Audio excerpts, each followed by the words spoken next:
Good morning, everyone. So I'm here to give you a very quick 5-minute overview of some of the fun we have at Lambda, trying to run GPU clouds and workloads. Just as a brief introduction, I'm currently our lead software architect at Lambda, so I have to worry about all of the problems. And I initially founded our managed Kubernetes team, who also worry about all of the problems. So we share a lot in that particular respect, and many of them are here as well. So as a brief overview, Lambda is a neo-cloud or an emerging hyperscaler. What that means is we are our own cloud. We own our own hardware. We own our own physical space.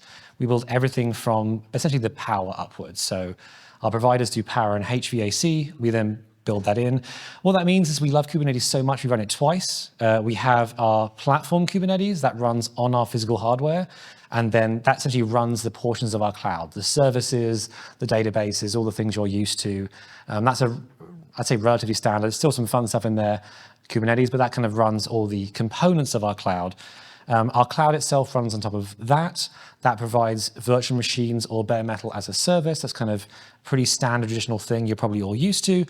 And then on top of that, we offer our managed Kubernetes, which is essentially an all-in-one solution where you can come along, you ask for a cluster of a certain size, we figure it out for you, we do all the validation, we do all the setup, we give you a kube config, and away you go. And so both of these run on each other. Managed Kubernetes can run the cloud for big enough customers. We can also run it directly on bare metal. That's where the real fun comes in. And so I wanted to go over a few of the interesting things that both of the Kubernetes teams had to solve over the last couple of years. The first one I want to talk about is GPUs are very fickle beasts. What I mean by this is they have a failure rate. That failure rate is in integer numbers of percentages, which means that with big enough clusters, you get multiple failures every day. We have amazing DC ops teams around the country who do a sterling job of fixing everything.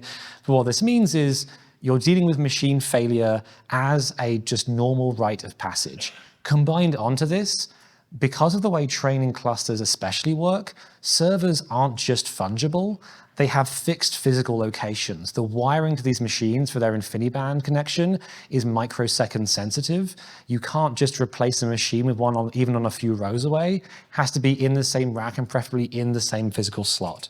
What this means is we can't just fail a machine and bring another one in from across the hall unless people want their performance to degrade. And so a lot of our other challenges are we have to often fix servers in place or at least do a good job of making sure that we have very good fixing cycles and keep these clusters together. We also generally can't have spare machines because we fill up every single switch port in our biggest clusters. And we don't want to hold 5% back for customers or hide it from them. We show customers all the machines, but as a result, of course, some of them will fail. Remediation itself is always fun. Sometimes you can just reboot the machine. We're very happy when you can reboot. And in fact, as I'll talk about briefly, that's been automated already, and that just happens via a Kubernetes operator. But sometimes it involves what we call a full flea drain or a power drain. That means you have to go and depower the entire chassis, wait for 10 seconds, come back up, basically clear all the volatile RAM.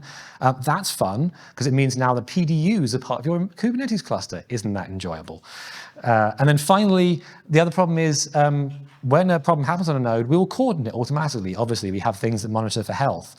But if your training job is 4 days long, you might cordon the node, but the job is healthy enough that it will just sit there going for another like four days.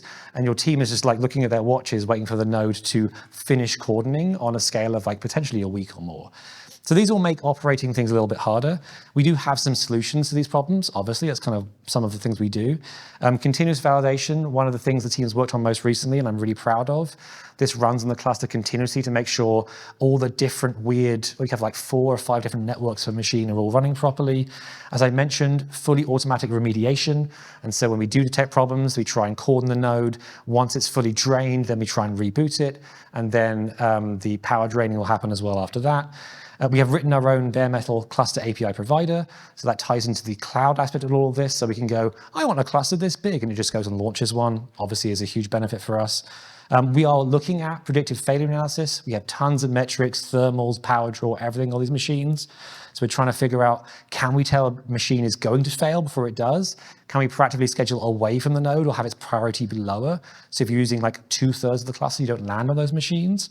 And then finally, one of the big jobs we're doing as well, I'm not going to get all the way there, but trying to share a lot of the code between those two layers of Kubernetes. They both run on bare metal sometimes. They both have different problems. One deals with GPUs more. One deals with internal dev teams more. There's a lot of shared things we can solve.